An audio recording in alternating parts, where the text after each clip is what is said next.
Ninakaw ng aking asawa ang pondong panligtas buhay ng aming anak para ibili ng diamante ang kanyang kabit. Habang ako'y nagmamakaawa sa malamig na sahig ng ospital, sila'y nagpapakaligaya sa isang marangyang kama. Pabigat ka lang, Nena. Iyon ang huling tinarak niya sa aking puso. Ngunit mula sa abo ng aking pagmamartir, babangon ako upang bawiin ang lahat. Handa na ba silang tikman ang bagsik ng isang inang nagising sa katotohanan? I can't wait to wear this diamond ring in Palawan, babe. Pero paano na yung asawa mong manang? Baka magwala yon kapag nalaman niyang kinuha mo ang ipon niya. Let her be, Stella.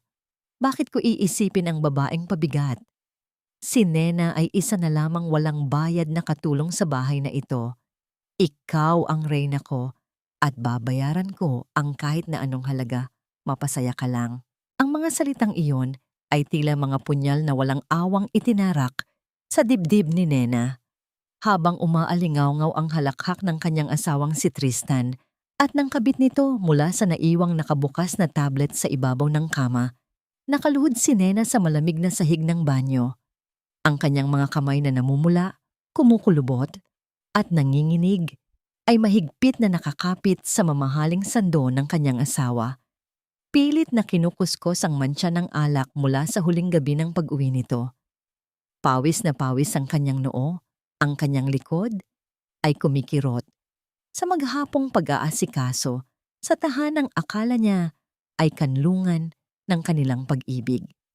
Isang napakalupit na kabalintunaan na habang sinusubukan niyang linisin ang kasuotan ng haligi ng tahanan, ang mismong taong ito ang buong lupit na nagdudumi sa kanyang pagkatao at sumasagasa sa kanyang dangal. Unti-unting nawalan ng pakiramdam ang kanyang mga binti. Tila may nakabara sa kanyang lalamunan, isang siksik na dusa na pumipigil sa kanyang paghinga. Binitawan niya ang basang damit na bumagsak sa sahig nang walang anumang ingay.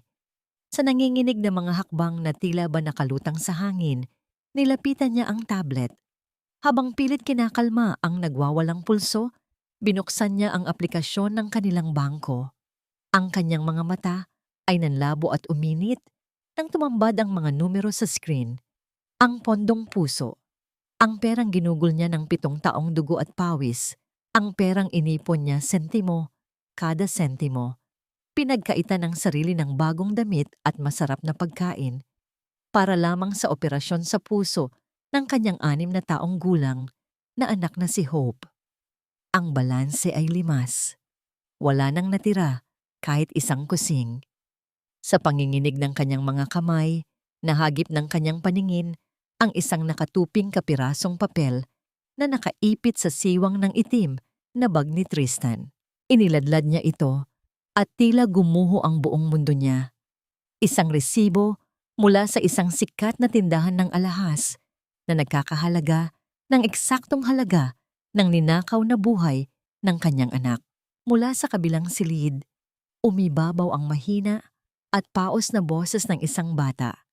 Sinundan ng sunod-sunod na matinding pag-ubo na tila pumupunit sa maliit nitong baga. Mama, ang sakit po ng dibdib ko. Ang tinig na yun ni Hope ay isang marahas na sampal na tuluyang nagpabagsak sa mga pader ng katatagan ni Nena. Agad siyang napakagat sa kanyang ibabang labi hanggang sa malasahan niya ang sarili niyang dugo. Pilit na pinipigilan ng isang malagim na hagulgol na nais kumawala sa kanyang lalamunan. Mabilis niyang dinampot ang basang polo ni Tristan mula sa sahig at idiniin ito ng mariin sa kanyang mukha. Doon, sa mismong damit ng lalaking nagtaksil at nagnakaw ng kinabukasan ng kanilang anak, ibinao ni Nena ang kanyang mga hikbi. Umiyak siya nang walang tinig, nanginginig ang buong balikat. Habang sinasalo ng telang iyon ang lahat ng kanyang pagkawasak upang hindi magising sa takot ang kanyang nag-iisang anghel. Pinunasan niya ang kanyang mga mata gamit ang likod ng kanyang palad, huminga ng napakalalim upang itago ang naglalagablab na puot sa kanyang dibdib at mabilis na tinabihan ang kanyang anak.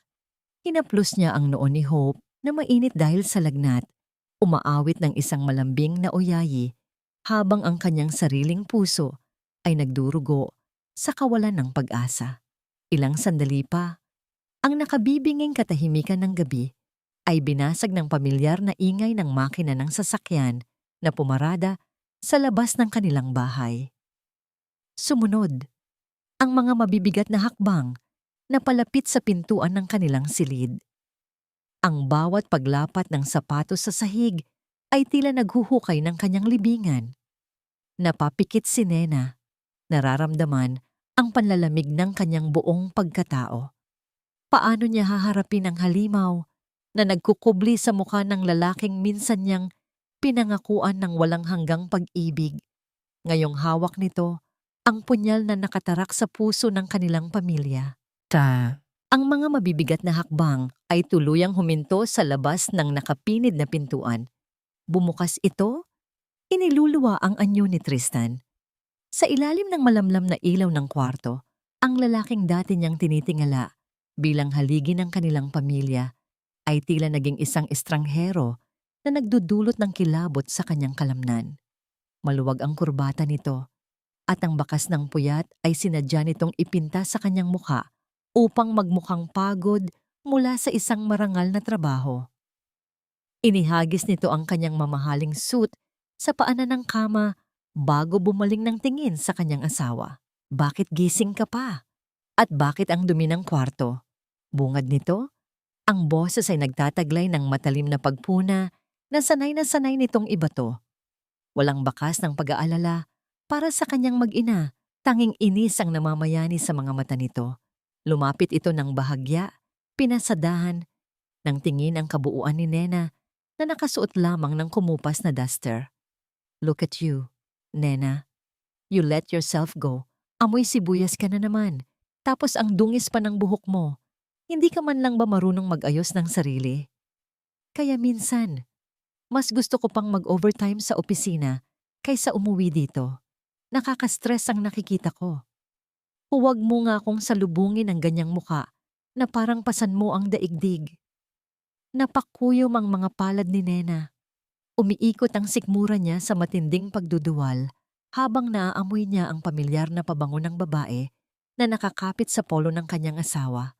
Ang parehong amoy na minsang naiwan sa upuan ng kotse na palagi nitong itinatanggi. Gusto niyang sumigaw. Gusto niyang ipamukha rito ang resibo ng diamante at ang recording ng kataksilan nito. Gusto niyang kalmutin ang maamong mukha ng halimaw na umubos sa pondo para sa buhay ng kanilang anak. Umusbong ang mga salita sa kanyang dila. Handa nang sumabog na parang bulkan. Ngunit bago pa man niya mabuka ang kanyang mga labi, isang mahina at hirap na pag-ubo ang nagmula sa higaan. Gumalaw si Hope. Ang manipis na dibdib nito ay mabilis na umaangat at bumabagsak habang naghahabol ng hininga sa kalagitnaan ng lagnat. Natigilan si Nena. Ang nakabibiging galit sa kanyang utak ay biglang pinatahimik ng malamig na katotohanan. Kung lalaban siya ngayon, kung palalayasin niya ang lalaking ito, saan sila pupunta? Wala siyang trabaho, wala siyang ipon dahil ibinigay niya ang lahat sa pamilyang ito. At higit sa lahat, wala siyang pambayad sa ospital para sa nalalapit na operasyon ng kanyang anak. Kung hahayaan niyang manaig ang kanyang galit, si Hope ang magbabayad ng buhay. Kailangan niyang manatili sa pugad ng ahas. Kailangan niyang maging pinakamagaling na aktres sa entabladong ito hanggang sa mabawi niya ang perang ninakaw sa kanyang anak. Dahan-dahan, pilit na kinalma ni Nena ang panginginig ng kanyang mga balikat. Pinaluwag niya ang pagkakakuyom ng kanyang mga kamay at sa isang napakasakit na paglunok ng kanyang sariling dangal, pinilit niyang gumuhit ng isang maamong ngiti sa kanyang mga labi. Sorry Hon, napagod lang talaga ako kay Hope maghapon dahil nilalagnat siya. Ako na ang magliligpit nito, magpahinga ka na. Malambing ngunit nanginginig niyang tugon. Yumuko siya, inabot ang suit na inihagis nito sa lapag at inayos ito na parang walang anumang puot na nagliliyab sa kanyang kaluluwa. Napangisi si Tristan, tila nasisiyahan sa pagiging sunod-sunuran ng kanyang asawa. Walang anumang salita. Tinalikuran nito si Nena at dumiretso sa banyo upang maligo. Hinuhugasan ang mga bakas ng kanyang kasalanan. Nang marinig ni Nena ang lagaslas ng tubig mula sa shower, mabilis siyang kumilos. Kinuha niya ang nakatuping resibo ng alahas mula sa bulsa ng kanyang duster. Tumingin siya sa paligid, naghahanap ng lugar kung saan hindi ito kailanman mahahanap ng kanyang asawa. Dahan-dahan siyang lumapit sa natutulog na si Hope. Nang may buong pag-iingat na baka magising ang bata, itinaas niya ng bahagya ang una nito at isinuksok ang papel sa pinakailalim ng punda. Iyon ang magiging pinakaligtas na taguan sa buong bahay. Ang mga ebidensya ng pagtataksil ay babantayan ng mismong anghel na pinagkaitan nila ng buhay. Lumipas ang ilang oras at tuluyan ng binalot ng kadiliman at katahimikan ang buong kabahayan. Nagpanggap na tulog si Nena. Ang kanyang paghinga ay ginawa niyang pantay at mabagal. Ngunit ang kanyang diwa ay gising na gising nang maramdaman niyang dahan-dahang bumangon si Tristan mula sa kama. Naglakad ang lalaki patungo sa balkonahe. Maingat na isinasara ang pinto ng salamin, ngunit nag-iwan ng maliit na siwang na sapat upang makapasok ang tinig nito. Binuksan ni Nena ng bahagya ang kanyang mga mata. Sa anino ng gabi, naaninag niya ang asawang may kausap sa telepono. Ang boses nito ay isang mahina at seryosong bulong. Siguraduhin mong malinis ang papeles. Oo, asikasuhin mo na agad bukas. Ibebenta ko na ng tuluyan bago pa magkaaberya. Walang dapat malaman ng asawa ko. Bumilis ang tibok ng puso ni Nena. Ano ang ibebenta? Ang kanilang bahay. May iba pa bang ari-arian na nakapangalan sa kanya na lihim nitong nilulustay? Ang katanungang iyon ay naging parang mga tinik na nakabara sa kanyang lalamunan hanggang sa sumikat ang araw. Kinaumagahan, habang abala si Nena sa paghuhugas ng mga basong pinag-inuman ni Tristan sa kusina, ang matinis na tunog ng telepono sa sala ay bumasag sa katahimikan ng umaga. Pinunasan niya ang kanyang mga kamay sa apron at sinagot ito. Hindi pa man siya nakakapagsalita. Ang matalim at nakakarinding boses ng kanyang biyenan ang agad na sumalubong sa kanya. Nena, nasaan ang anak ko? Papunta ako dyan ngayon. At para i-remind kita, maglinis ka naman ng bahay mo at ng sarili mo. Nakakaya ang hitsura mong manang ka. May kasama akong importanteng bisita at ayokong mapahiya ang pamilya natin dahil sa kapabayaan mo. Hindi na hinintay ni Doña Carmen ang kanyang sagot. Binaba na nito ang linya. Nanlamig ang mga kamay ni Nena habang nakahawak pa rin sa telepono. Ang mapangmata at matinis na boses ng kanyang biyenan ay patuloy na umaalingaw-ngaw sa kanyang isipan, nagdadala ng isang nakakakilabot na premonition. Sino ang mahalagang bisitang tinutukoy nito? Hindi pa man ganap na nakakahinga si Nena mula sa tensyon ng nagdaang gabi, ang marahas na tunog ng busina ng isang mamahaling sasakyan sa labas ng kanilang tarangkahan ay bumasag na sa katahimikan ng umaga. Ang bawat tibok ng puso ni Nena ay tila nakikipagkarera sa bilis ng kanyang mga kamay habang mabilis niyang inaayos ang mga nakakalat na laruan ni Hope. Bumukas ang pinto at pumasok ang isang hanging puno ng matapang na amoy ng mamahaling pabango. Isang amoy na tila sumasakal sa payak na hangin ng tahanan. Naunang humakbang si Doña Carmen, ang kanyang mga takong ay lumilikha ng isang mapang-uring tunog sa bawat lapat sa sahig. Ngunit ang mas nagpatigil sa mundo ni Nena ay ang babaeng kasunod nito, si Stella. Nakasuot ito ng isang hapit na damit na kulay puti.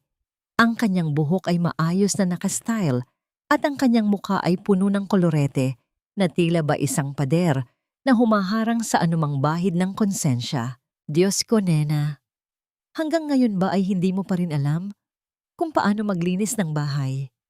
Tignan mo itong mga alikabok sa lamesa. At ikaw, look at yourself. You look so stressed and old, kaya hindi ko masisisi ang anak ko kung palagi siyang pagod pag-uwi rito. Bungad ni Doña Carmen habang hinahawi ang hangin sa harap ng kanyang ilong. Tila ba diring-diri sa hanging nilalanghap. Pasensya na po, Tita Carmen. Medyo inatake po kasi ng ubo si Hope kagabi, kaya hindi ako masyadong nakapaglinis. Mahinang sagot ni Nena. Ang kanyang mga mata ay nanatiling nakatitig sa sahig upang itago ang naglalagablab na puot. Tumawa ng mahina si Stella, isang tunog na parang pagkiskis ng mga bakal. Tita, don't be too hard on her. Baka talagang wala lang siyang sense of aesthetics. Sabi ko naman sa inyo, dapat kumuha na si Tristan ng totoong interior designer para hindi magmukhang bodega itong bahay niyo. Habang nagsasalita si Stella, sadyang itinaas nito ang kanyang kanang kamay upang ayusin ang isang hibla ng kanyang buhok.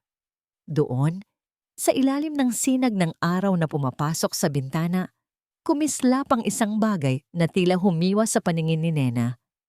Ang diamante. Ang batong iyon na nakapatong sa manipis na daliri ni Stella ay tila sumisigaw ng katotohanan. Iyon ang perang dapat sana ay pambili ng gamot at pambayad sa ospital ni Hope. Ang bawat kislap nito ay tila isang tawa ng pangungutya sa paghihirap ni Nena. Nena, huwag ka ngang nakatayo lang dyan na parang tuod. Ipaghanda mo kami ng tsaa. At siguraduhin mong malinis ang mga tasa, ayaw ni Stella ng maduming gamit. Utos ni Doña Carmen habang marahas na naupo sa sofa, tila ba siya ang reyna ng tahanang iyon. Tumalikod si Nena at nagtungo sa kusina. Habang kumukulo ang tubig sa takure, ang kanyang mga luha ay nagsimulang pumatak. Ngunit agad niya itong pinunasan ng kanyang maruming apron.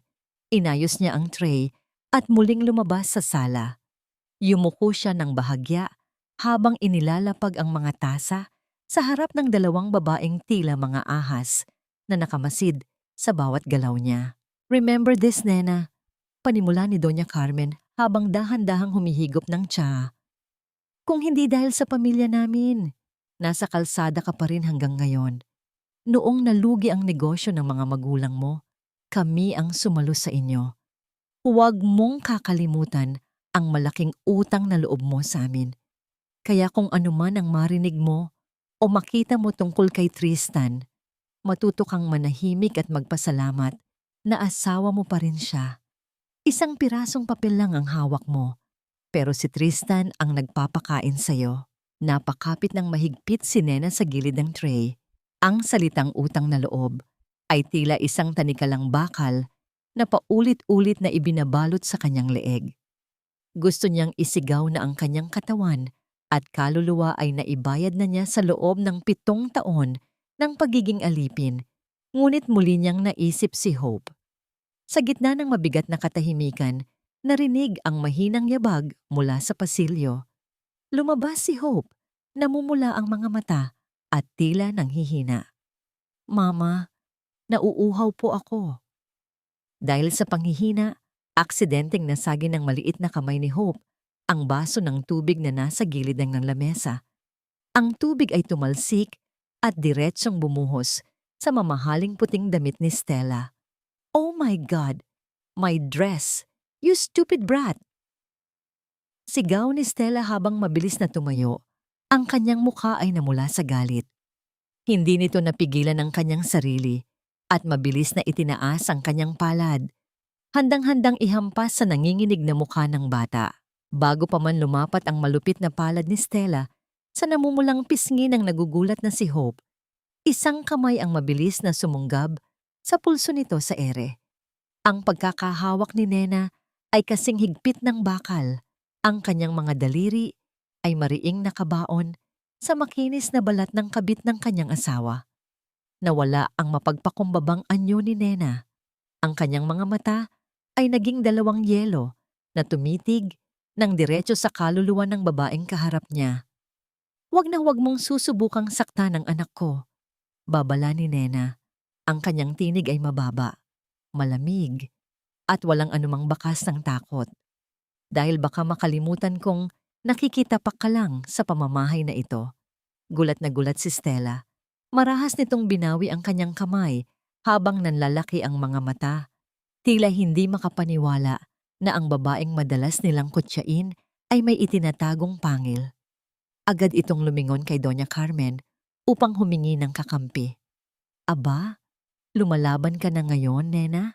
Ganyan ba ang isusukli mo sa pamilyang nagpapakain sa'yo?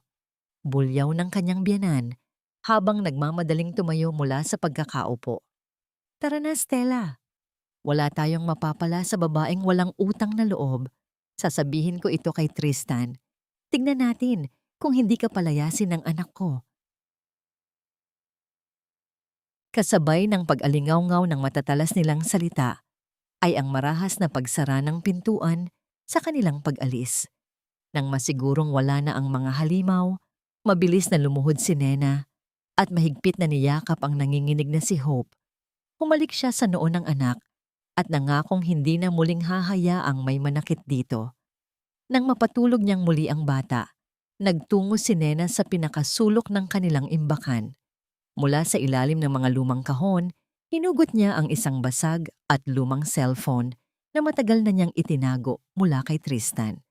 Pinagana niya ito at sa panginginig ng kanyang mga daliri, dinial niya ang nag-iisang numerong naisaulo niya noong mga panahong may kalayaan pa siya.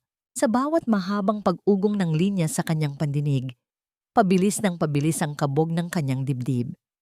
Hanggang sa isang kalmado at pamilyar na boses ng lalaki ang sumagot. Hello? Sino ito? Gabriel. Pumiyok ang boses ni Nena at ang mga luhang kanina pa niya pinipigilan ay tuluyang bumagsak. Gabriel, kailangan ko ng tulong mo. Makalipas ang ilang oras, sa isang maliit at tagong kapehan na malayo sa mga pamilyar na mata, nakaupo si Nena. Nakasuot siya ng maluwag na jacket at nakayuko. Iniiwasan ng liwanag. Hindi nagtagal.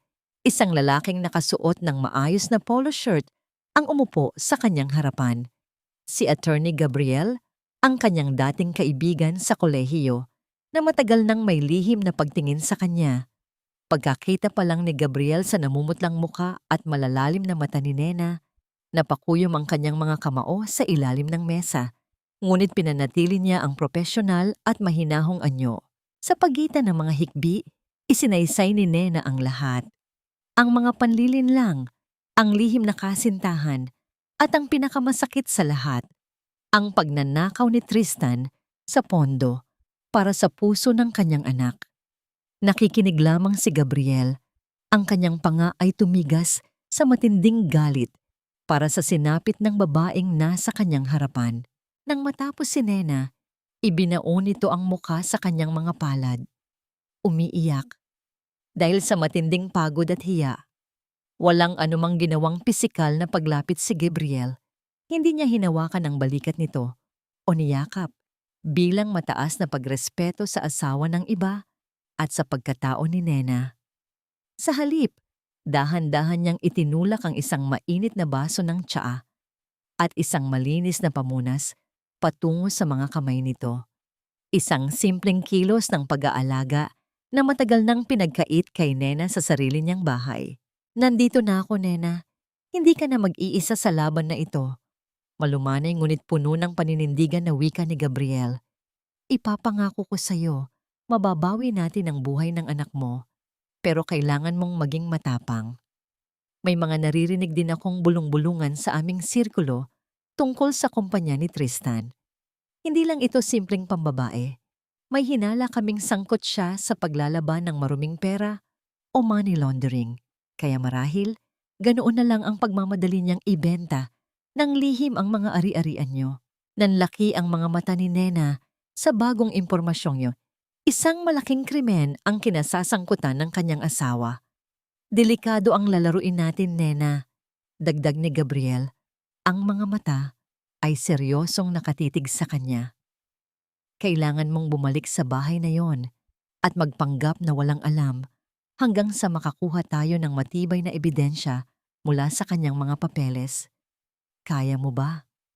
Tumango si Nena. Ang mga luha sa kanyang mga mata ay napalitan ng isang nag-aapoy na determinasyon.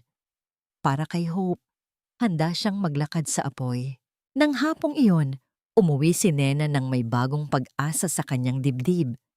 Maingat niyang binuksan ang pintuan ng kanilang bahay Inihahanda ang sarili na ibalik ang maskara ng isang sunod-sunurang asawa. Ngunit paghakbang niya sa loob ng madilim na sala, bumungad sa kanya ang anyo ni Tristan na nakaupo sa silya. Ang mukha nito ay kasing dilim ng nagbabadyang bagyo. Sa ibabaw ng maliit na mesa sa kanyang harapan, nakalapag ang lumang cellphone na ginamit ni Nena kay Gabriel, ang teleponong akala niya ay naitago niya ng maayos sa loob ng kanyang aparador bago siya umalis. Unti-unting inangat ni Tristan ang kanyang paningin.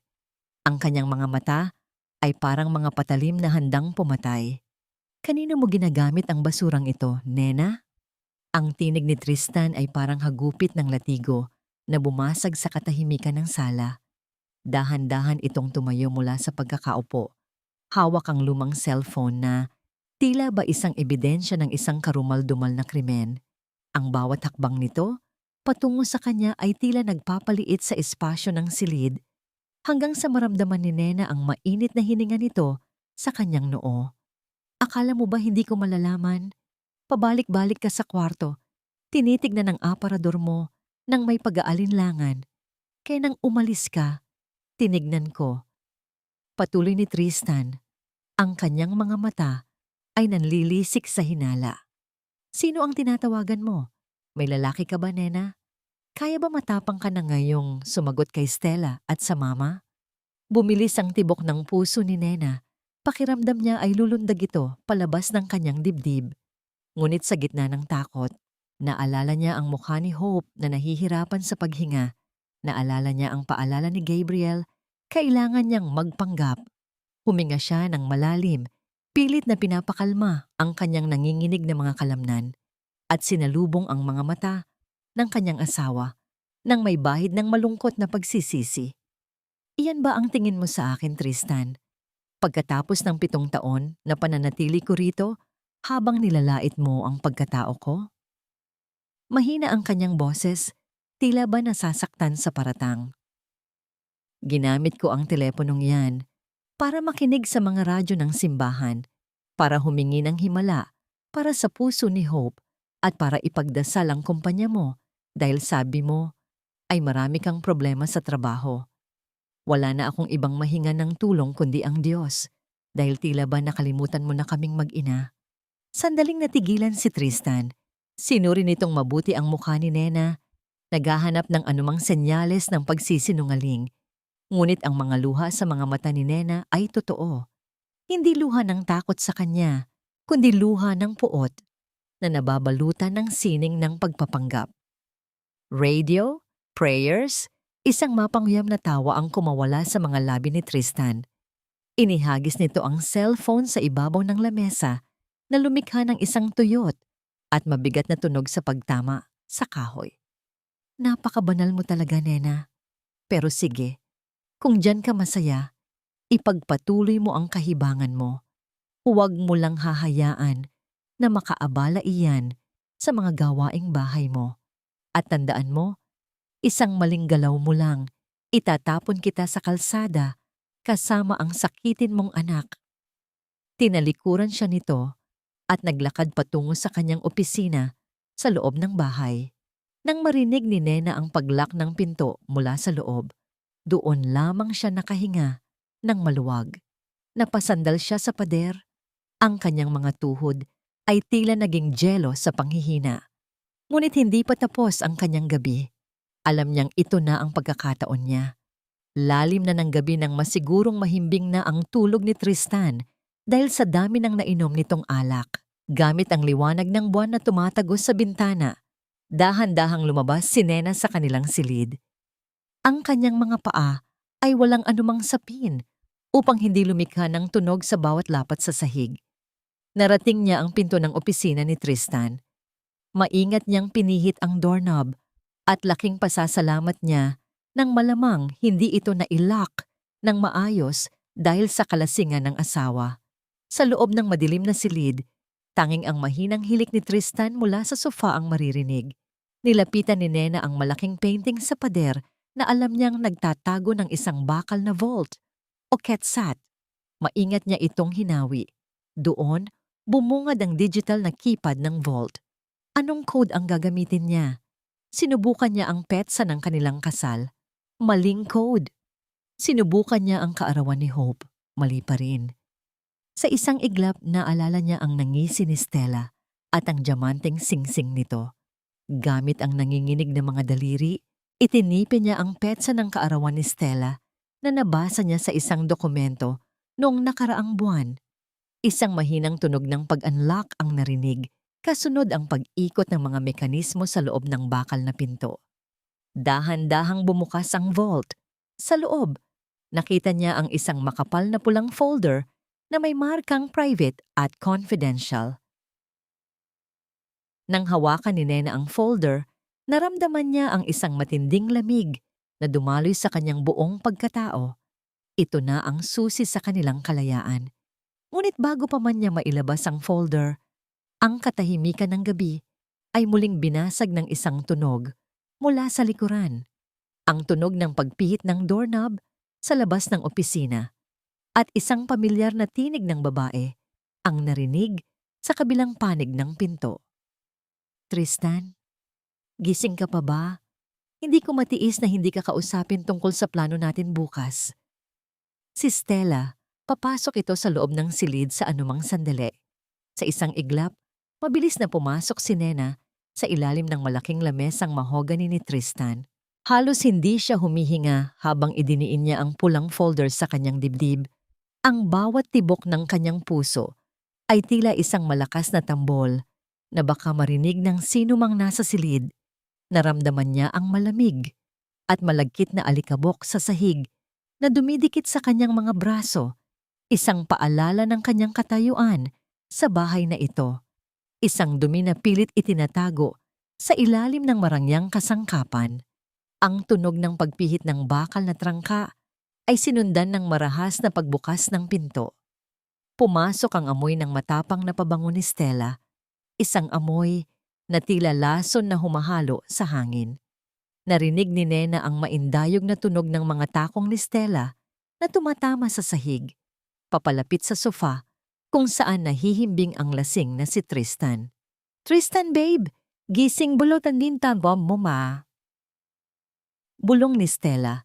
Ang boses ay puno ng pagkairita sa halip na paglalambing.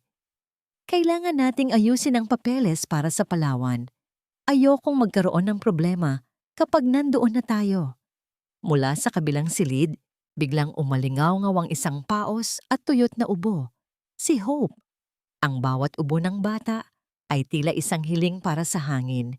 Isang tunog na nagpabagsak sa puso ni Nena sa matinding pag-aalala. Ngunit para kay Stella, ang tunog na yon ay isang abala lamang. Nakakairita talaga ang batang yan. Hindi ba pwedeng patulugin na lang yan ng asawa mo ng permanente para wala ng ingay? Ang sarap-sarap ng panaginip natin. Laging sinisira ng sakit-sakitan ng anak mo. Mariing wika ni Stella habang tinitignan ang kanyang sarili sa salamin sa pader.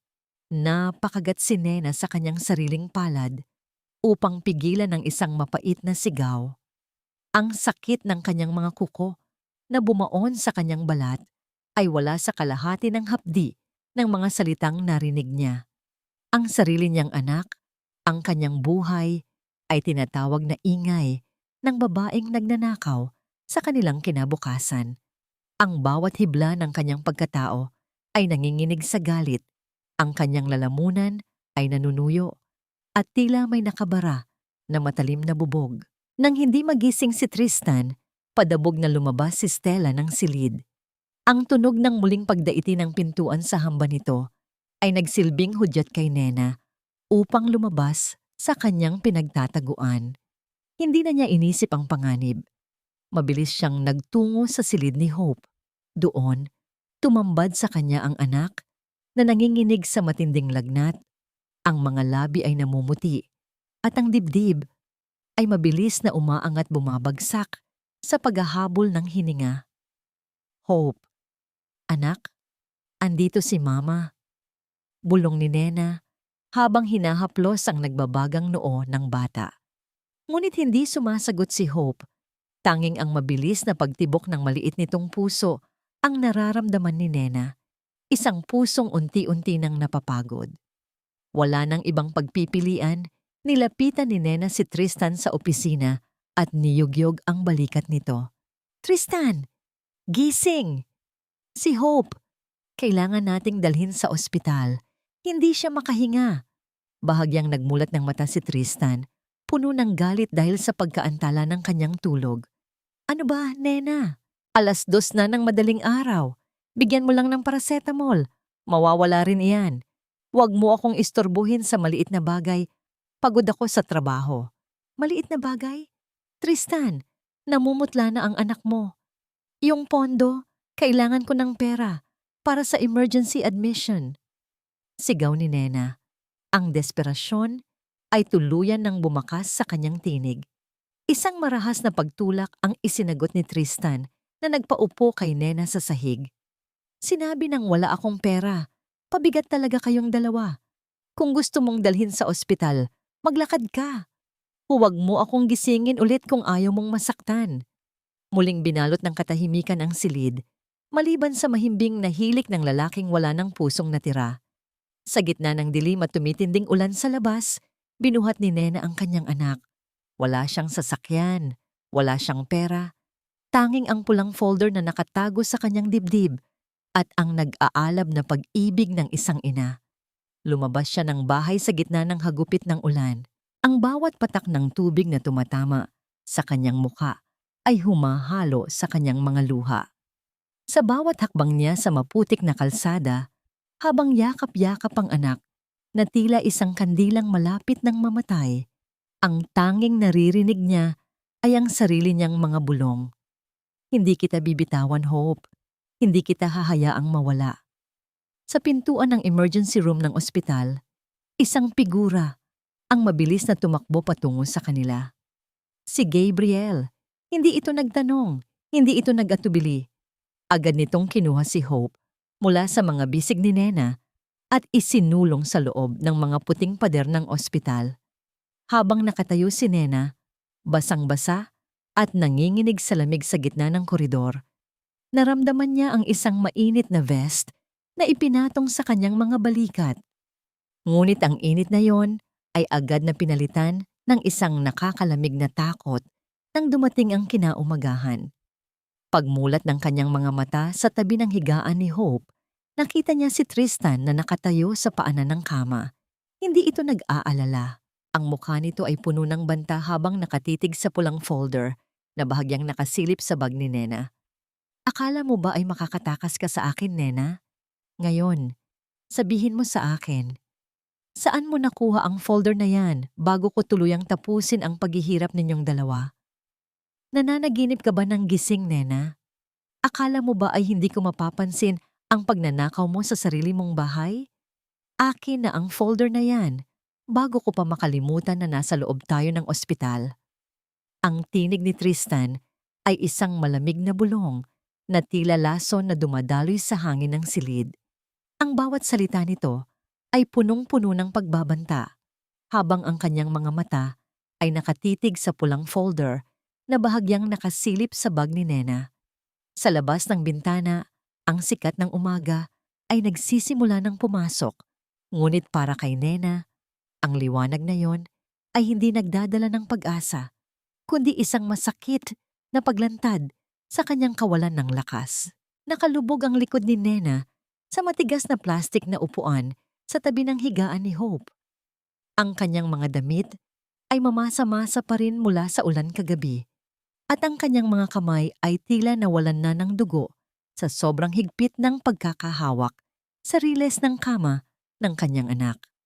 Sa loob ng puting silid na ito, kung saan ang tanging maririnig ay ang mahina at ritmikong tunog ng monitor ng puso, ang presensya ni Tristan ay tila isang madilim na anino na sumasakal sa bawat pagkakataon ng paggaling. Napatingin si Nena sa maputlang mukha ni Hope na mahimbing na natutulog dahil sa sedatives. Ang bawat hirap na paghinga ng bata ay isang paalala kung bakit hindi siya pwedeng bumigay. Naramdaman ni Nena ang isang matinding panginginig na nagsisimula sa kanyang mga daliri hanggang sa kanyang buong katawan. Ang kanyang lalamunan ay nanunuyo at ang bawat paglunok ay tila may kasamang mga piraso ng basag na bubog. Gusto niyang sumigaw, gusto niyang itulak ang lalaking ito palabas ng silid. Ngunit ang kanyang kalamnan ay tila naging bato sa takot na baka tuluyang bawiin ni Tristan ang suportang medikal na kailangan ng kanyang anak. Ang kanyang isipan ay mabilis na naghahanap ng paraan, habang ang folder sa loob ng kanyang bag ay tila naging isang mainit na uling na pumapaso sa kanyang balat. Dahan-dahang humakbang si Tristan patungo sa kanya. Ang kanyang kamay ay nakaabot na sa bag ni Nena. Sa gitna ng tensyon, biglang bumukas ang pinto ng silid. Isang nurse ang pumasok na may dalang tray ng mga gamot. Ang biglaang pagpasok na ito ay nagsilbing saglit na pagkakataon para kay Nena. Mabilis niyang kinuha ang folder at isinuksok ito sa ilalim ng kumot ni Hope sa bahaging hindi agad makikita ni Tristan. "Sir, kailangan po naming tignan ang vital signs ng pasyente. Maari po ba kayong lumabas muna sandali?" Ang magalang na utos ng nurse. Hindi gumalaw si Tristan. Ang kanyang mga mata ay nanatiling nakatitig kay Nena nang may malalim na hinala. Ngunit sa huli, isang mapait na ngiti ang gumuhit sa kanyang mga labi. "Sige, lalabas muna ako. Pero tandaan mo, Nena, hindi ka makakaalis sa ospital na ito nang hindi mo ibinibigay sa akin ang hinahanap ko. At ang bill, huwag mong asahan na babayaran ko yan hanggat hindi ka natututong sumunod." Nang makalabas si Tristan, mabilis na kinuha ni Nena ang folder at binuksan ito sa ilalim ng kumot. Gamit ang kanyang nanginginig na mga kamay, inilabas niya ang kanyang cellphone at nagsimulang kumuha ng litrato sa bawat pahina. Ang bawat tunog ng pagkuha ng litrato ay tila isang tibok ng puso na puno ng takot. Doon niya nakita ang isang dokumentong hindi niya inaasahan. Ito ay isang kontrata ng bentahan, hindi lamang ng kanilang bahay, kundi pati ang lupang pamana ng kanyang mga magulang na matagal nang kinamkam ng pamilya ni Tristan. Ang petsa ng bentahan ay nakatakda sa susunod na linggo, sa mismong araw ng Tekinem sa Palawan. Ngunit ang mas nakakapanginig ng laman ay ang pangalan ng bumibili. Ito ay isang dummy corporation na ang lagda ay pamilyar na pamilyar kay Nena. Kay Doña Carmen. Ang kanyang sariling biyenan ang nasa likod ng paglustay sa kanilang kabuhayan upang pondohan ang marangyang buhay ni Stella at Tristan. Habang tinatapos ni Nena ang pagkuha ng litrato, sa huling pahina, biglang nag-vibrate ang kanyang cellphone. Isang mensahe mula kay Gabriel. "Nena, nakuha ko na ang paunang impormasyon. Ang perang ipinambili ng Sing-Sing ay galing sa isang account na direktang nakaugnay sa isang ilegal na operasyon. Kailangan nating magkita ngayon din." Napatingin si Nena sa pintuan. Alam niyang naghihintay si Tristan sa labas. At sa ilalim ng kumot, ang monitor ng puso ni Hope ay biglang naglabas ng isang mabilis at hindi pantay na tunog. Ang mga mata ni Hope ay dahan-dahang bumukas, puno ng luhang nagtatanong, "Mama, nasaan si Papa? Bakit po siya galit?" "Nena, huwag mong kalimutan na kung hindi dahil sa amin, pulubi ka pa rin hanggang ngayon. Kaya matuto kang yumuko at magsilbi ng maayos sa mga bisita ko." Ang mga salitang iyon ni Doña Carmen ay tila mga latigong humahagupit sa likuran ni Nena habang siya ay abalang nag-aayos ng mga pagkain para sa pagdiriwang ng kaarawan ng kanyang biyenan. Sa gitna ng malawak at marangyang sala na puno ng mga palamuting ginto at kristal, si Nena ay mukhang isang anino sa sulok. Nakasuot siya ng isang lumang bestido na kupas na ang kulay, malayo sa mga nagkikinangang kasuotan ng mga panauhin. Ang kanyang mga kamay ay magaspang at may mga sugat mula sa maghapong pagluluto at paglilinis, habang ang mga mata niya ay namumugto dahil sa puyat mula sa ospital. Isang linggo na ang lumipas mula ng gabing iyon sa ospital, at sa utos ni Doña Carmen, napilitan si Nena na umuwi upang pagsilbihan ang mga panauhin sa piging. Si Hope ay naiwan sa pangangalaga ng isang nurse na lihim na binabayaran ni Gabriel, ngunit ang puso ni Nena ay nananatiling nasa silid ng kanyang anak. Pumasok si Stella sa bulwagan. Ang bawat hakbang nito ay tila isang pagtatanghal ng tagumpay. Nakasuot ito ng isang pulang sutla na damit na labis na kumikinang sa ilalim ng mga chandelier. Sa kanyang leeg ay nakasabit ang isang kwintas na brilyante na alam ni Nena na nagkakahalaga ng higit pa sa sapat na pambayad para sa puso ni Hope. Lumapit si Stella kay Tristan at humalik sa pisngi nito sa harap ng maraming tao. Isang lantad na pagpapakita ng kanilang ugnayan na tila ba walang asawang nakatayo sa malapit. Nena, Hija, huwag ka namang nakatayo lang dyan na parang tuod. Kunin mo ang mga pinagkainan dito sa lamesa ni Stella. At pakidalhan mo rin siya ng bagong baso ng mamahaling wine. Utos ni Doña Carmen ng may mapanuyang ngiti. Nagtawanan ang mga kababaihan sa paligid, mga kaibigan ng kanyang biyenan na turing sa kanya ay isang hamak na utusan lamang. Lumapit si Nena sa lamesa kung saan nakaupo si Stella.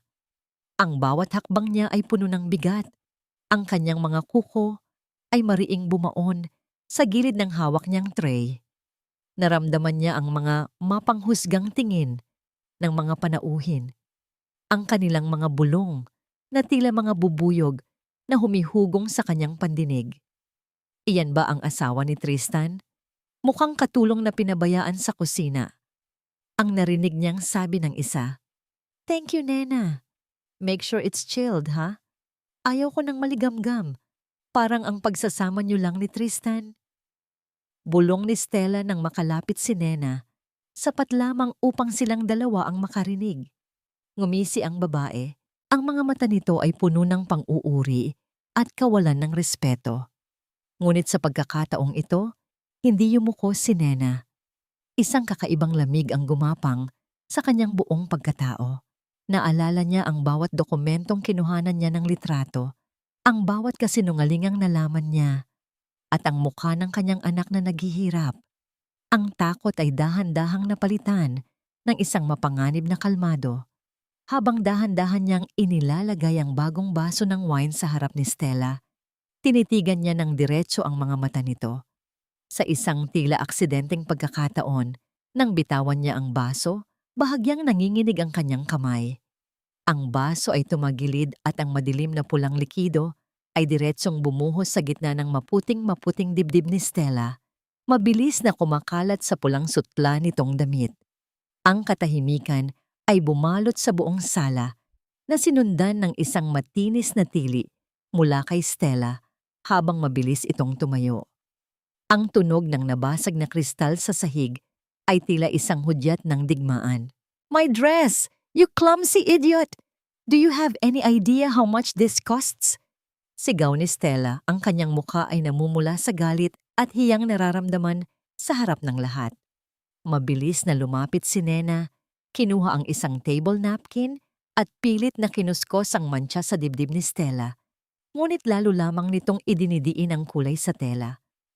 "Ay, pasensya na po, Stella. Masyado po kasing madulas ang baso. Parang ang pagkatao niyo lang. Hayaan niyo. Lalabhan ko ito ng maigi. Sanay naman akong maglinis ng dumi ng ibang tao sa bahay na ito." Ang mga salitang yon ni Nena ay tila isang malamig na tubig na ibinuhos sa nagbabagang galit ni Tristan. Mabilis itong lumapit at marahas na hinawakan ang braso ni Nena. Hinihila siya palayo sa mga bisita patungo sa madilim na sulok ng balkonahe. Ang kanyang mga mata ay nanlilisik sa puot. Ang kanyang panga ay tumigas sa matinding pagpipigil na huwag sakta ng asawa sa harap ng maraming tao. Anong akala mo sa ginagawa mo, Nena? Sinadya mo iyon, hindi ba? Akala mo ba ay makakaligtas ka sa akin pagkatapos mong ipahiya ang pamilya ko sa harap ng lahat? Ang nanginginig na bulong ni Tristan, ang kanyang mga kamay ay humihigpit sa braso ni Nena hanggang sa maramdaman nito ang pananakit ng kanyang balat. Ngunit hindi natinag si Nena. Ngumiti siya ng bahagya, isang ngiting hindi pa nakikita ni Tristan sa loob ng 7 taon. Isang ngingiting puno ng lihim na tagumpay.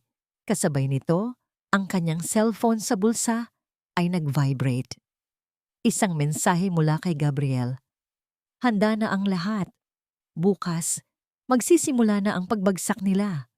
Lalong humigpit ang hawak ni Tristan. Ang kanyang mukha ay lumapit sa mukha ni Nena, puno ng banta. Huwag mong subukan ang pasensya ko, Nena.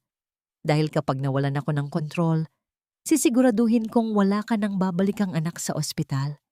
Hindi tinangka ni Nena na bawin ang kanyang braso mula sa mahigpit na pagkakahawak ni Tristan.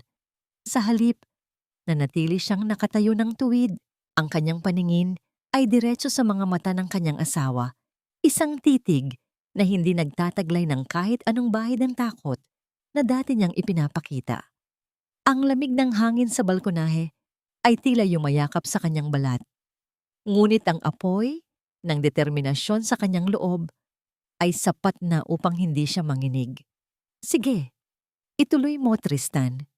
Mahinang hamon ni Nena. Ang boses ay matatag at hindi nanginginig. Saktan mo ako sa harap ng lahat ng bisita mo. Ipakita mo sa kanila kung anong klaseng haligi ng tahanan ka talaga.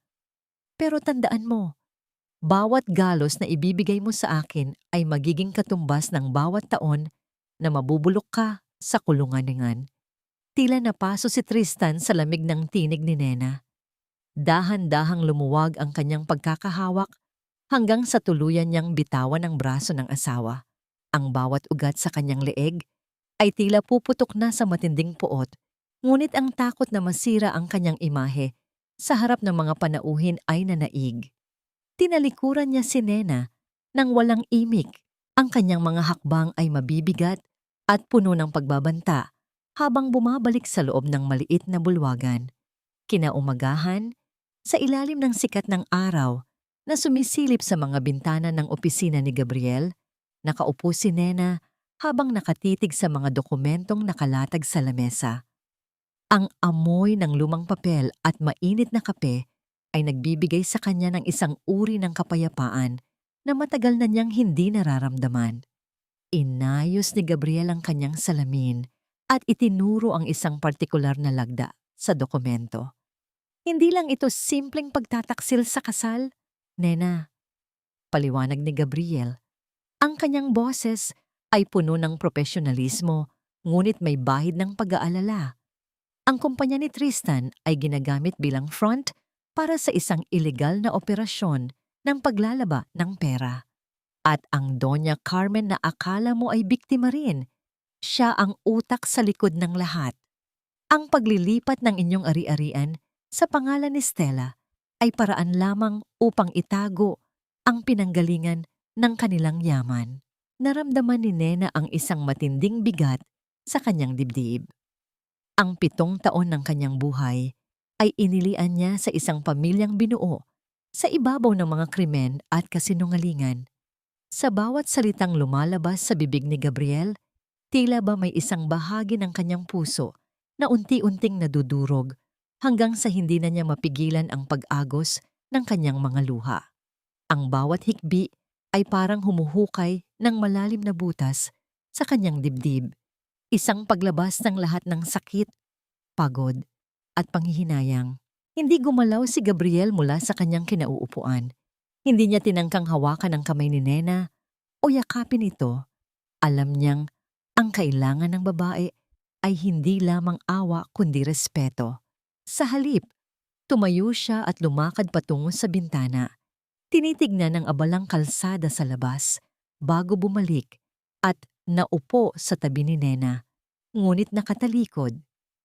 Sinuportahan niya ang likod ni Nena gamit ang kanyang sariling likod.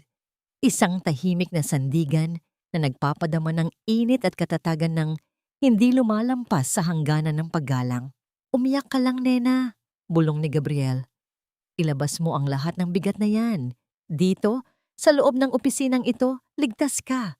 Pagkatapos nito, babangon tayo at sisiguraduhin nating makakamit mo ang hustisyang para sa iyo at kay Hope. Nang humupa ang kanyang pag-iyak, inayos ni Nena ang kanyang sarili. Isang panibagong lakas ang naramdaman niya mula sa simpleng presensya ni Gabriel.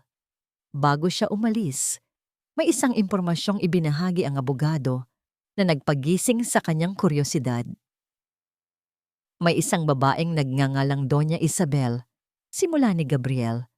Siya ang dating asawa ng isang malaking negosyante na niloko rin ni Tristan noon. Siya ay makapangyarihan at may sapat na dahilan upang makitang bumagsak ang iyong asawa. Makakatulong siya sa atin upang makapasok sa eksklusibong pagdiriwang nila sa Palawan. Pag-uwi ni Nena sa bahay, ang katahimikan ng paligid ay nagbigay sa kanya ng kaba. Maingat siyang pumasok, ngunit pagdating niya sa gitna ng sala, nakita niya si Tristan na nakatayo sa harap ng kanyang nakabukas na aparador. Sa paanan nito, nakahandusay ang isang maliit na maleta. Ang maletang naglalaman ng lahat ng mahahalagang papeles ni Hopi, ang kanyang pasaporte at ang mga ebidensyang nakalap ni Nena laban sa kanila. Dahan-dahang lumingon si Tristan. Ang kanyang mukha ay puno ng isang mapanganib na ngiti. Aalis ka ba, Nena? At saan mo balak dalhin ang mga dokumentong ito? Ang tunog ng maletang itinadyakan ni Tristan ay umalingaw-ngaw sa buong bahay, tila isang hudyat na wala na siyang matataguan pa. Tristan, huwag kang masyadong bilib sa sarili mo. Akala mo ba ay may balak akong tumakas? Saan naman ako pupunta na wala akong perang dala? Isang mapait na tawa ang kumawala sa mga labi ni Nena habang dahan-dahang lumalapit sa maletang itinadyakan ng kanyang asawa. Ang kanyang boses ay kalmado, halos walang emosyon, na tila ba ang pananakot ni Tristan ay isa na lamang ingay sa hangin. Yumuko siya at isa-isang pinulot ang mga lumang damit na nagkalat sa sahig, mga kupas na blusa at sirang pantalon na matagal na niyang hindi na isusuot. Ang mga ito ay ipamimigay ko sa mga nangangailangan sa simbahan. Naisip ko, dahil sa sobrang yaman niyo, baka kailangan nating maglinis ng mga kalat para hindi tayo masyadong malasin. Patuloy ni Nena habang maingat na inililigpit ang mga papeles ni Hope sa ilalim ng mga basahang yon. Ginagamit niya ang pagiging mapagmataas ni Tristan bilang kanyang kalasag. Alam niyang sa tingin ng asawa, siya ay isang basura na walang kakayahang lumaban. Tila naniwala si Tristan. Inirapan niya ang kanyang asawa at marahas na isinara ang pinto ng aparador. Mabuti naman at alam mo ang lugar mo. Aalis ako bukas patungong Palawan para sa isang linggong business trip. Huwag kang gagawa ng anumang katangahan habang wala ako. Dahil sa pagbalik ko, may malaking pagbabagong mangyayari sa bahay na ito. Hindi na sumagot si Nena. Nanatili siyang nakaluhod, ang kanyang mga kamay ay patuloy sa pagtiklop ng mga damit. Ngunit sa loob ng kanyang dibdib ay nagdiriwang ang isang lihim na tagumpay. Alam niyang ang business trip na sinasabi ni Tristan ay ang marangyang selebrasyon kasama si Stella. Paglabas ni Tristan ng silid, inatasan pa nito si Nena na ayusin ang kanyang sariling maleta. Sa bawat haplos ni Nena sa mga mamahaling polo at kurbata ng kanyang asawa, naramdaman niya ang matinding pagkasuklam. Parang humahawak siya sa balat ng isang ahas. Nakita niya sa ilalim ng mga gamit ni Tristan ang isang kulay rosas na sutlang pantulog, isang regalo na halatang para kay Stella.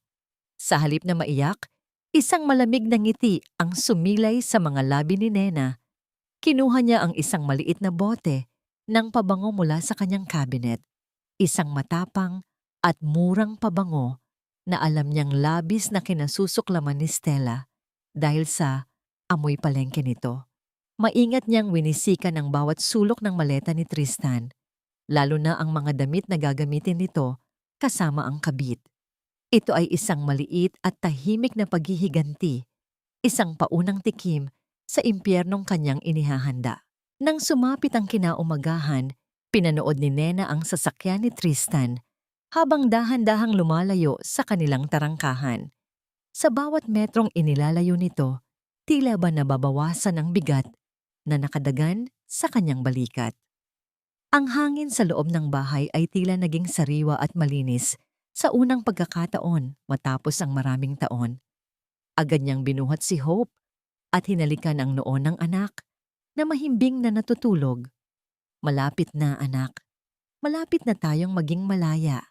Bulong niya habang ang kanyang mga mata ay nagniningning sa bagong natagpo ang tapang. Mabilis niyang tinawagan si Gabriel upang ihanda ang kanilang pag-alis patungong Palawan sa tulong ni Doña Isabel. Ngunit bago pa man siya makapag-impake ng kanyang sariling gamit, tumunog ang kanyang telepono. Ang boses ni Gabriel sa kabilang linya ay hindi mapakali. Tila ba may isang malaking bagyong papalapit na hindi nila inaasahan. Nena, may problema. Nagbago ang plano nila, Tristan. Hindi na sila tutuloy sa resort sa Palawan. Nagrenta sila ng isang pribadong duwayan sa Manila Bay para sa isang eksklusibong party bago tumuloy sa paborito nilang taguan. Kailangan nating magmadali dahil kung hindi tayo makakasama sa barkong yon, mawawalan tayo ng pagkakataong mahuli sila sa akto. Ang balitang yon ay tila isang malakas na kulog na yumanig sa mundo ni Nena. Ang bawat segundo ay mahalaga at ang distansya ng kanilang kinaroroonan patungo sa pantalan ay tila naging isang napakahabang kalsada na puno ng panganib. Ang bawat segundong lumilipas ay tila isang patak ng asido na tumutunog sa pandinig ni Nena. Sa gitna ng nagmamadaling kalsada ng Maynila, habang ang paligid ay balot ng ingay ng mga sasakyan at usok, ang tanging malinaw sa kanyang isipan ay ang kaligtasan ni Hope. Bago tumuloy sa pantalan, dumaan muna sila sa isang tahimik na kumbento kung saan naghihintay ang isang madre na matagal nang kaibigan ng pamilya ni Nena. Mama, saan ka po pupunta? Bakit po ang ganda niyo ngayon? Tanong ni Hope. Ang boses nito ay mahina pa rin, ngunit puno ng pagtataka habang nakatitig sa kanyang ina. Napakagatlabi si Nena. Hinaplos niya ang maputlang pisngi ng anak at pilit na ngumiti, kahit na ang kanyang puso ay tila nadudurog sa pag-aalinlangan. May kailangan lang asikasuhin si Mama para sa paggaling mo, anak. Dito ka muna, kina Sor Maria. Magpakabait ka, ha? Babalikan ka ni Mama na may dalang magandang balita. Isang mahigpit na yakap ang ibinigay ni Nena bago tuluyang humakbang palabas ng pinto ng kumbento. Sa loob ng sasakyan ni Gabriel, ang katahimikan ay nababasag lamang ng tunog ng radyo na nag-uulat tungkol sa trapiko. Doon, sa likurang bahagi ng sasakyan, sinimulan ni Nena ang kanyang transformasyon. Inalis niya ang kanyang kupas na jacket at isinuot ang isang kulay, pulang sutlang bestido na ibinigay ni Doña Isabel. Isang damit na tila naglalagablab sa gitna ng kadiliman. Inayos niya ang kanyang buhok, hinayaan itong lumaylay sa kanyang mga balikat ng may laya. Kinuha niya ang kanyang pulang lipstick at dahan-dahang pinahiran ang kanyang mga labi. Sa harap ng maliit na salamin, hindi na niya nakikita ang martir na asawa o ang katulong na walang bayad. Ang babaeng nakatingin sa kanya ay may matatalas na mata, puno ng paninindigan at handang maningil sa lahat ng utang ng nakaraan. Handa ka na ba, Nena? Tanong ni Gabriel. Habang nakatingin sa rearview mirror, baka sa mga mata nito ang paghanga at matinding proteksyon. Higit pa sa handa, Gabriel. Ngayong gabi, tatapusin natin ang palabas nila, sagot ni Nena. Ang boses ay matatag at walang panginginig. Nang marating nila ang pantalan, ang marangyang duwayan o cruise ship ay tila isang naglalakihang palasyo na lumulutang sa madilim na tubig ng Manila Bay. Ang mga ilaw nito ay nagniningning na parang mga hiyas at ang musika mula sa loob ay abot hanggang sa kalsada. Nakita ni Nena mula sa malayo ang mga VIP na isa-isang umaakyat sa barko. Lahat ay nakasuot ng mamahaling gown at suit. Mabilis silang bumaba ng sasakyan at naglakad patungo sa bukana ng tulay na nag-uugnay sa pantalan at sa barko. Ngunit bago pa man sila makalapit, hinarang sila ng dalawang malalaking lalaki na nakasuot ng itim na uniforme. Ang kanilang mga muka ay walang emosyon at ang mga braso ay nakahalang, tila mga pader na hindi matitibag. "Invitations, ma'am, sir." Ang malamig na utos ng isa sa mga security guard. "Kami ay panauhin ni Doña Isabel. Pakicheck na lang ang listahan niyo." Paliwanag ni Gabriel, sinusubukang panatilihin ang awtoridad sa kanyang boses. "Pasensya na, sir. Pero ang utos ni Mr. Tristan ay napakahigpit. Walang invitation, walang pasok, at wala ring pangalang Doña Isabel o Gabriel sa listahan ng mga VIP para sa gabing ito." Sagot ng gwardya habang itinutulak sila ng bahagya palayo sa bukana. Sa sandaling iyon, umalingaw-ngaw ang isang napakalakas na tunog ng signal ng barko. Isang mahaba at nakabibinging huso na hudyat ng pag-alis. Natanaw ni Nena sa itaas na bahagi ng deck si Tristan at Stella na magkahawak kamay. Itinataas ang kanilang mga baso ng champagne habang kumakaway sa mga tao sa ibaba. Ang barko ay dahan-dahan ng kumikilos, lumalayo sa pampang, bit-bit ang lahat ng ebidensya at ang huling pagkakataon ni Nena para mabawi ang lahat. Hindi ito pwedeng mangyari, bulong ni Nena. Ang kanyang mga kamay ay mahigpit na nakakapit sa bakal na rehas ng pantalan habang pinapanood ang dahan-dahang paglayo ng kanyang kinabukasan. Habang nanlalamig ang mga kamay ni Nena sa rehas ng pantalan, isang marangyang itim na sasakyan ang biglang huminto sa kanilang likuran. Ang tunog ng paglapat ng mga gulong nito sa aspalto ay tila isang hudyat ng pag-asa.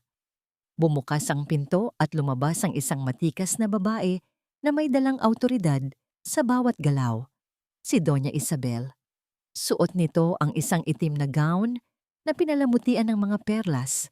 Ang kanyang mukha ay kasing tigas ng marmol, ngunit ang mga mata ay nagpapakita ng pakikiramay kay Nena. Huwag mong hayaang matapos ang gabi nang hindi nila natitikman ang sarili nilang kamandag, Nena. Ang mahinahon, ngunit makapangyarihang wika ni Doña Isabel. Sa isang kumpas ng kanyang kamay, lumapit ang isa sa mga tauhan ng barko.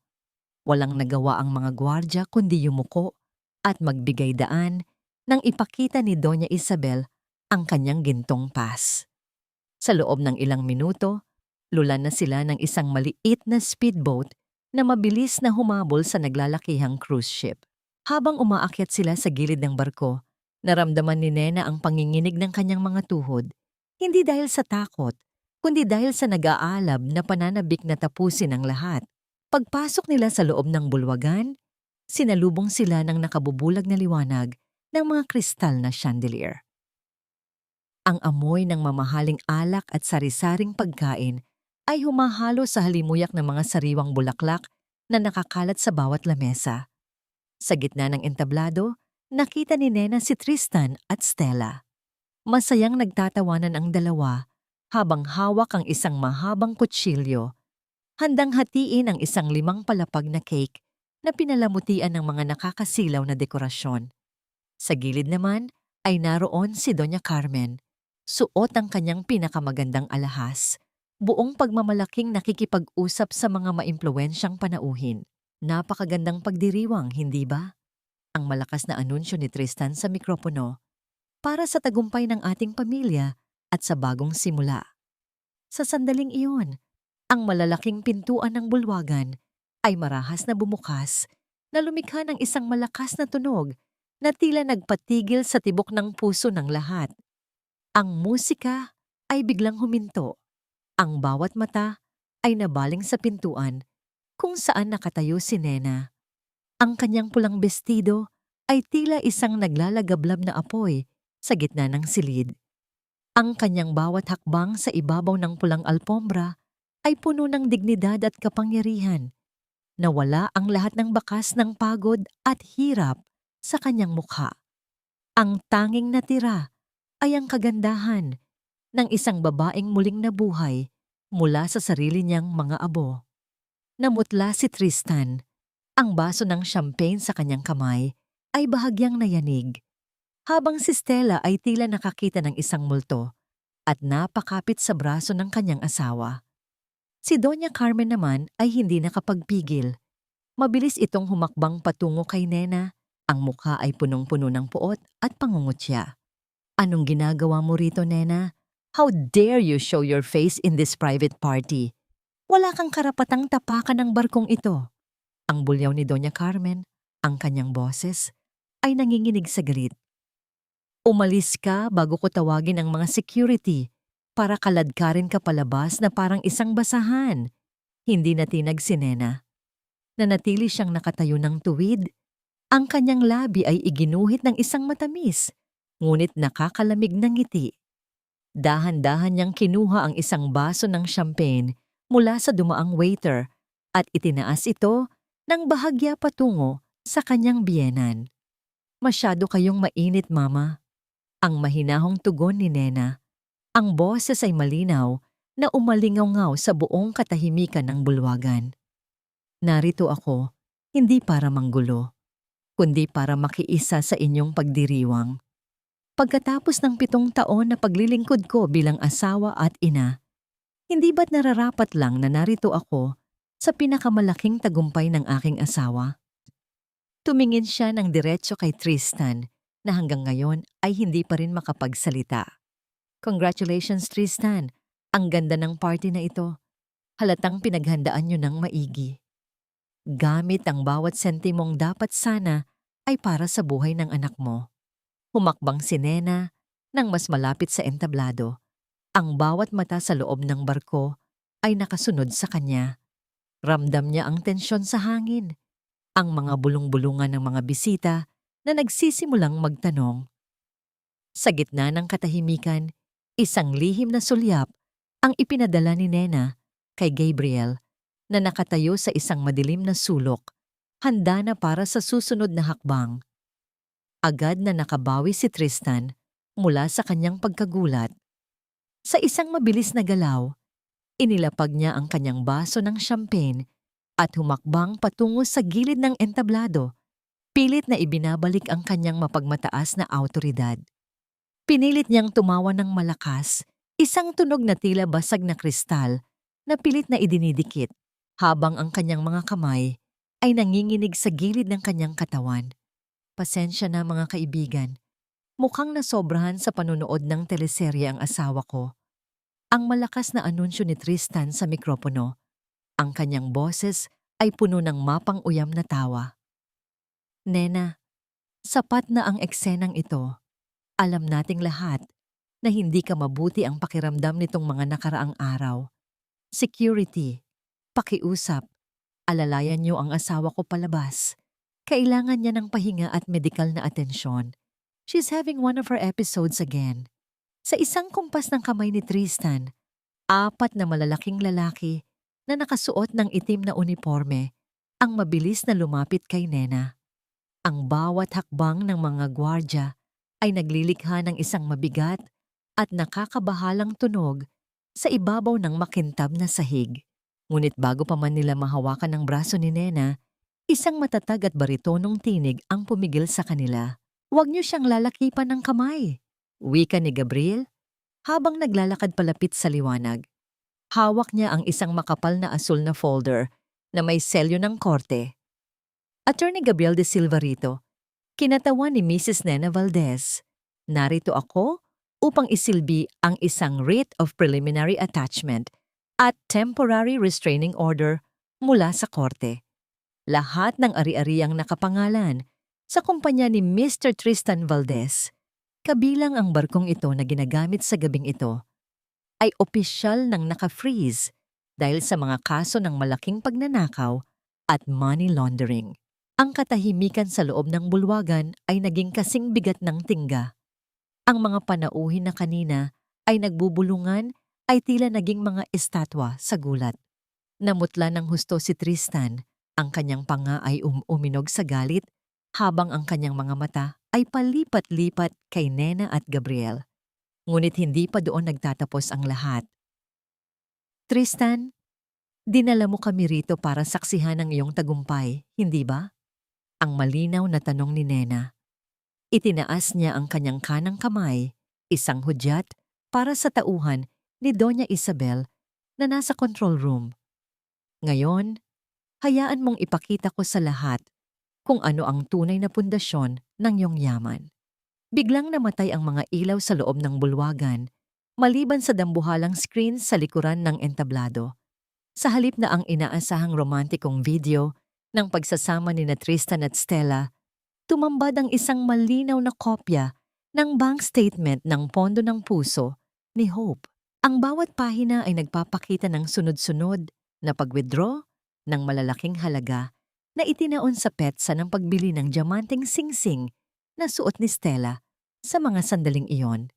Kasunod nito, ang audio recording na nakuha ni Nena sa unang gabi ay umalingaw-ngaw sa buong barko. Ang boses ni Tristan na tinatawag ang kanyang asawa na walang bayad na katulong at ang mga tawa ni Stella ay tila mga sampal na paulit-ulit na tumatama sa mukha ng mga taong naroroon. Ang bawat panauhin ay napasinghap sa tindi ng katotohanang kanilang naririnig. Ang mga dating kaibigan at kasosyo ni Tristan ay nagsimulang lumayo sa kanya. Ang kanilang mga mukha ay puno ng pandidiri at puot. Ninanakawan mo ang sarili mong anak habang naghihingalo siya sa ospital, Tristan? Tanibong. Ang sigaw ng isang matandang negosyante mula sa madla. Ang boses ay puno ng paghatol. Nawalan ng kontrol si Stella. Napahawak siya sa kanyang kwintas. Ang kanyang mga mata ay malaki sa takot. Habang nakikita ang mga taong kumuha ng kanilang mga cellphone upang videohan ang kanyang kahihiyan. Si Doña Carmen naman ay tila naging isang lantang gulay na pasandal sa lamesa habang pilit na itinatago ang kanyang mukha. Nena, titigilan mo ito o sisiguraduhin kong wala ka nang babalikang anak. Ang galit na sigaw ni Tristan, tuluyan na itong nawala sa sarili. Ang kanyang mukha ay naging kasing pula ng apoy. Sa gitna ng kanyang pagkapahiya, nakakita siya ng isang mahabang kutsilyo sa tabi ng cake. Sa isang iglap, kinuha niya ito at mabilis na sumugod patungo kay Nena. Ang talim ay kumikinang sa ilalim ng ilaw ng screen. Sa kabila ng bilis ng pagsugod ni Tristan, nanatiling nakatayo ng tuwid si Nena. Hindi siya kumurap, hindi siya tumalikod. Ang takot na dati ay gumagapos sa kanyang buong pagkatao ay tila naging isang malamig na kapangyarihan na bumabalot sa kanya ngayon. Nang malapit na ang talim ng kutsilyo sa kanyang dibdib, isang matatag na bisig ang mabilis na humarang sa ere. Si Gabriel. Sa isang mabilis at kontroladong galaw, sinunggaban ni Gabriel ang pulso ni Tristan at pinihit ito ng sapat upang mabitawan ng huli ang kutsilyo. Ang tunog ng pagbagsak ng bakal na talim sa sahig ay umalingaw-ngaw sa gitna ng katahimikan ng bulwagan, tila isang huling hantungan ng dangal ni Tristan. Walang ginamit na labis na baulok, tanging sapat na lakas lamang upang pigilan ang isang halimaw na wala na sa katuwiran. Tapos na ang paghahari-harian mo, Tristan. Ang malamig na wika ni Gabriel habang mahigpit pa ring hawak ang pulso ng lalaki. Sa sandaling iyon, ang mga pintuan ng barko ay muling bumukas at pumasok ang mga operatiba ng National Bureau of Investigation kasama ang Philippine Coast Guard. Ang tunog ng kanilang mga mabibigat na hakbang sa sahig ay nagdala ng huling hatol. Marahas na binuhat ng mga awtoridad si Tristan na hanggang sa huli ay sumisigaw pa rin ng mga pagbabanta. Isinakay siya sa posas. Ang kanyang mukha na dati ay puno ng yabang ay puno na ngayon ng pawis at kawalan ng pag-asa. Bitawan niyo ako. Hindi niyo alam kung sino ang kinakalaban niyo. Ang huling sigaw ni Tristan bago siya tuluyang kinaladkad palabas ng bulwagan sa harap ng lahat ng kanyang mga datihang kasosyo. Hindi rin nakaligtas si Stella. Habang sinusubukan nitong magtago sa likod ng mga panauhin, hinarang siya ng mga babaeng pulis. Ang kanyang pulang sutlang damit ay tila naging isang simbolo ng kanyang kasalanan. Si Doña Carmen naman ay naiwang nakaupo sa isang silya. Ang kanyang mukha ay kasing puti ng papel habang pinapanood ang pagbagsak ng imperyong binuo niya Sa kasinungalingan, wala nang lumapit sa kanya upang tumulong. Ang lahat ng kanyang mga kaibigang socialite ay abala sa pag-iwas upang hindi madamay sa iskandalo. Dahan-dahang lumapit si Nena kay Tristan bago ito tuluyang ilabas ng barko. Tinitigan niya ang lalaking 7 taon niyang minahal at pinagsilbihan.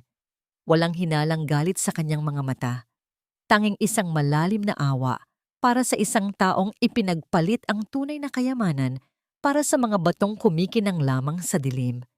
Dahan-dahan niyang hinubad ang kanyang singsing sa kasal, ang gintong simbolo ng kanyang pagiging martir. Nang walang anumang salita, binitiwan niya ito sa sahig. Ang tunog ng pagbagsak ng singsing ay tila isang tuldok sa isang napakahabang kabanata ng paghihirap. Malaya na ako sa iyo, Tristan, at malaya na rin ang anak ko. Ang mahinang bulong ni Nena. Ngunit ang panandaliang kapayapaan ay nabasag nang marinig ni Nena ang matinis na tunog ng kanyang cellphone. Ang kanyang puso ay tila tumigil sa pagtibok nang makita ang pangalan ng ospital sa screen. Sa panginginig ng mga daliri, sinagot niya ang tawag. Mrs. Valdez? Kailangan niyo pong pumunta rito ngayon din. Inatake po muli ang puso ni Hope at dinala na namin siya sa operating room. Kailangan na nating ituloy ang emergency surgery sa lalong madaling panahon. Halos mawalan ng lakas si Nena, ngunit agad siyang sinalo ni Gabriel. Nena, nakuha na natin ang pondo. Inilipat na ni Doña Isabel ang kailangang halaga sa account ng ospital. 5 minuto na ang nakalipas. Tayo na. Sa loob ng sasakyan patungo sa ospital, ang bawat ilaw ng kalsada ay tila isang mabilis na guhit ng pag-asa at takot. Pagdating nila sa ospital, sinalubong sila ng amoy ng antiseptic at ang nakakabinging katahimikan ng hallway ng operating room. Ilang oras na tila naging habambuhay ang lumipas habang nakaupo si Nena sa labas. Ang kanyang mga kamay ay mahigpit na nakakapit sa rosaryo ni Hope. Sa wakas, bumukas ang mga pinto ng operating room. Lumabas ang surgeon, inaalis ang kanyang mask. Pagkakita sa mukha ng doktor, hindi na kailangang magsalita nito. Ang dahan-dahang pagtango ng ulo at ang maliit na ngiting gumuhit sa mga labi nito ay sapat na upang malunod si Nena sa mga luha ng wagas na pasasalamat. The surgery was a success, Mrs. Valdez. Malakas ang puso ng anak mo. Malalampasan niya ito. Napahagulgol si Nena sa balikat ni Gabriel. Hindi na dahil sa sakit, kundi dahil sa wakas. Pagkatapos ng mahabang gabi ng unos, ang kanyang anak ay muling makakahinga ng malaya. 1 taon na ang lumipas mula nang huling humampas ang unos sa buhay ni Nena. Ngayon, ang sikat ng hapon ay dahan-dahang gumagapang sa loob ng kanyang maliit ngunit maaliwalas na flower shop na tinawag niyang tahanan ng mga bulaklak. Ang amoy ng sariwang rosas, yasmin at basang lupa ay pumapalit sa nakakasakal na amoy ng luma at madilim na bahay na tinuluyan niya noon. Wala na ang kupas na duster. Suot ni Nena ang isang simpleng puting bestido na nagpapakita ng kanyang payapa at maaliwalas na mukha. Ang bawat galaw niya sa pag-aayos ng mga bulaklak ay puno ng gaan at laya. Tila ba ang bawat tinik na tinatanggal niya ay simbolo ng mga pasakit na kanyang nalampasan. Mula sa maliit na hardin sa likuran, umalingaw-ngaw ang pinakamasarap na musika sa pandinig ni Nena, ang malutong at masiglang tawa ni Hope. Wala na ang paos na ubo, wala na ang hirap sa paghinga. Ang bata ay masiglang tumatakbo habang hinahabol ang isang makulay na paru-paro. Sa bawat hakbang ni Hope, nakikita ni Nena ang milagro ng buhay na kanyang ipinaglaban ng buong tapang. Isang araw, isang sulat ang dumating mula sa koreo. Ito ay galing sa loob ng kulungan, mula kay Tristan. Sa panginginig ng kanyang mga daliri, binasa ni Nena ang bawat salita ng pagsisisi at pagmamakaawa para sa kapatawaran. Sinabi rito ni Tristan na iniwan na siya ni Stella matapos maubos ang lahat ng kanyang pera at ang kanyang ina na si Doña Carmen ay namumuhay na ngayon sa isang maliit na paupahan mag-isa at puno ng sakit ng katawan. Humihiling si Tristan ng isa pang pagkakataon. Nais niyang makita si Hope. Dahan-dahang itiniklop ni Nena ang sulat. Wala na siyang naramdamang galit. Wala na ang hapdi sa kanyang dibdib. Ang kapatawaran para sa kanya ay hindi nangangahulugan ng pagbabalik sa nakaraan, kundi ang pagbitaw sa bigat na pumipigil sa kanyang paglipad. Pinatawad na kita, Tristan, para sa sarili kong katahimikan. Bulong niya sa hangin. Pero ang buhay namin ni Hope ay hindi na muling magiging bahagi ng mundo mo. Gamit ang kanyang mga kamay, dahan-dahan niyang pinunit ang sulat sa maliliit na piraso at hinayaan itong tangay ng hangin. Tila mga talulot ng bulaklak na nalantana at dapat nang ibaon sa limot. Habang papalubog ang araw, tumunog ang maliit na kampana sa pintuan ng shop. Pumasok si Gabriel, dala ang isang supot ng paboritong merienda ni Hope at isang maliit na bungkos ng ligaw na bulaklak na pinitas niya sa tabing daan. Ang kanilang mga mata ay nagtagpo at sa simpleng nangiting ibinigay ni Gabriel, naramdaman ni Nena ang isang uri ng pag-ibig na hindi nangangailangan ng mga marangyang hiyas o mabulaklak na salita. Ito ay pag-ibig na binuo sa respeto, sa pagsuporta sa gitna ng unos at sa paghihintay ng may pasensya. Kumusta ang araw mo, Nena? Malambing na tanong ni Gabriel habang dahan-dahang inilalagay ang kanyang kamay sa ibabaw ng kamay ni Nena sa counter. Hindi ito mapilit, hindi ito nagmamadali. Ang init ng kanyang palad ay tila isang pangako ng proteksyon na hindi na kailanman mababasag. Napakaganda, Gabriel. Napakaganda ng mundo. Sagot ni Nena habang nakatingin sa kanyang anak at sa lalaking nanatili sa tabi niya. Sa gabing iyon, bago matulog, hinarap ni Nena ang salamin. Tinitigan niya ang kanyang sarili. Ang babaeng minsang itinuring na walang kwenta. Ang babaeng minsang inalipusta. Ngayon ay isang reyna ng sarili niyang kapalaran. Ang kanyang mensahe sa bawat babaeng nakikinig. Ang iyong halaga ay hindi itinatakda ng lalaking nasa tabi mo, kundi ng tapang na nasa loob ng iyong puso. Huwag matakot bumitaw sa dilim dahil sa kabila ng bawat sakripisyo, may naghihintay na bukang liwayway na puno ng pag-asa at tunay na ligaya.